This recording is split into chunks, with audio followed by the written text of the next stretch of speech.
it's Shell from Scrap Secrets and welcome back to my channel. In today's video, I'm going to show you how to step up your stenciled backgrounds. So we are using 2 of the 3 pieces to this honeybee stencil set. The other piece is the full candle and flame on one stencil. These 2 are meant to go together and they have etched lines so you can line them up extremely easily. So I'm just taking 3 colors of Distress Oxide. What we're using right now is Seedless Preserves, and then we're gonna go into Wilted Violet and finally Villainous Potion. I wanted to make it an all purple panel with ombre and then go back in and add some color to the flames.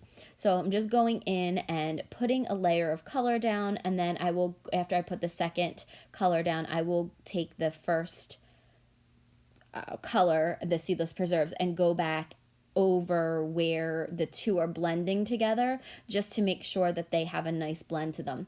Now, because this isn't a solid color background, I didn't really bother to use the Bristol paper. This is just Recollection 65-pound white cardstock. If I was doing a solid background, I would use something like Bristol or the 110 pound, which blends a little bit better. But since it was just inked through a stencil and really the blend doesn't matter, this was perfect for it. So again, you can see me going back over where the 2 colors meet and giving a blend. So you could completely do this in one color. I just wanted a little bit of an ombre look and to show you that you don't have to just do one color when it comes to this. You can mix and match. You could even do little areas of color. You don't have to do them in kind of stripes or bands. You could pick a certain area and do a couple colors and do kind of like when you do galaxy backgrounds and you just put a bunch of colors down and then blend them together, so you could have candles of all different colors on the back of here.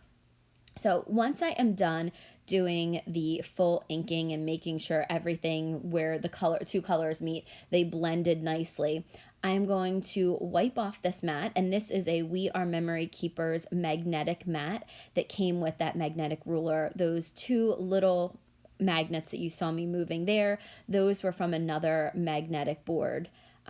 So you can see I was showing you the etched outline there of where you can put your paper down. I'm going to use the magnets to hold them into place. Once that's secured with the magnets and the ruler, I'm going to go in for the flames and do some squeezed lemonade as well as some fossilized amber to give the flames a little bit of dimension. So not all of them are the same shade of yellow because certain candles are going to burn hotter than other flames, and I wanted a little bit of variation. You could have added a little bit of orange to some of them. Some wild honey probably would have looked nice in there, maybe some carved pumpkin. But I'm just going back and forth with those 2 colors and adding the color over top of it. Now, this is where most people would stop because you have a full inked background. Once all the flames are done, you will have your candles with your flames, and there's nothing wrong with that. It makes a very pretty background, as you can see, but I thought it looked a little bit plain. So I was trying to figure out how I could step this up. So I took my white gel pen and I decided to draw designs on some of the candles.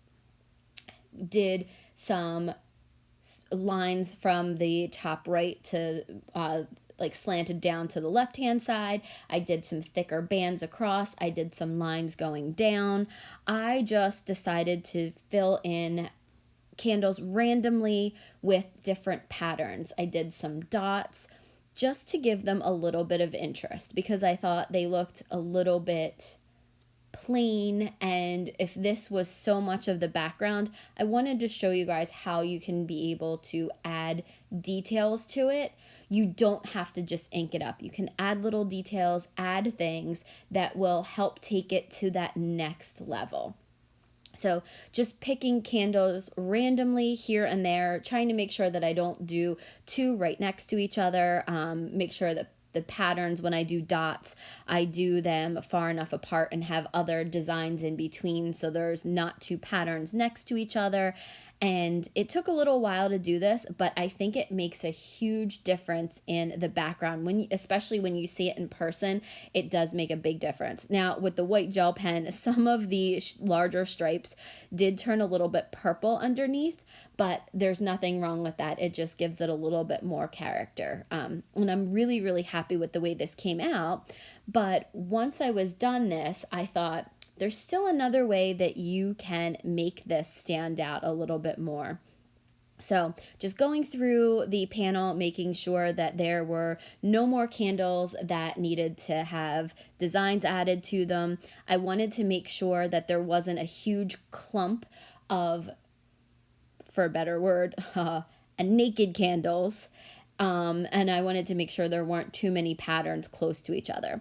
So while that was great, the next thing that you can do, I went back and I added some translucent texture paste to the flame stencil. I put the flame stencil back on there, and I'm just going to use a cheap palette knife. These are a bundle of, I think, 6 or 8 different types of palette knives. For very inexpensive, that you can get at any of the craft stores, and just put a very thin layer of this on here. Now, what that's going to do is when it dries, it is going to give some dimension and some shine to those flames. You want to make sure that you clean off your work surface right after you're done this. Clean off the palette, your work surface, as well as the stencil, so that you don't ruin any of that. So again, I'm just going in, adding a little bit. If you do use this with Distress Oxide backgrounds, it will pick up some of that color, so you're probably not going to want to put this back in there, so you're going to want to use it sparingly. So that gives you 2 different ideas of ways you can step up your stencils. Here's a picture of the original. Here's a picture of the one stepped up. Thank you guys so much for watching, leaving comments, and subscribing. I'll see you guys again real soon for another video. Bye!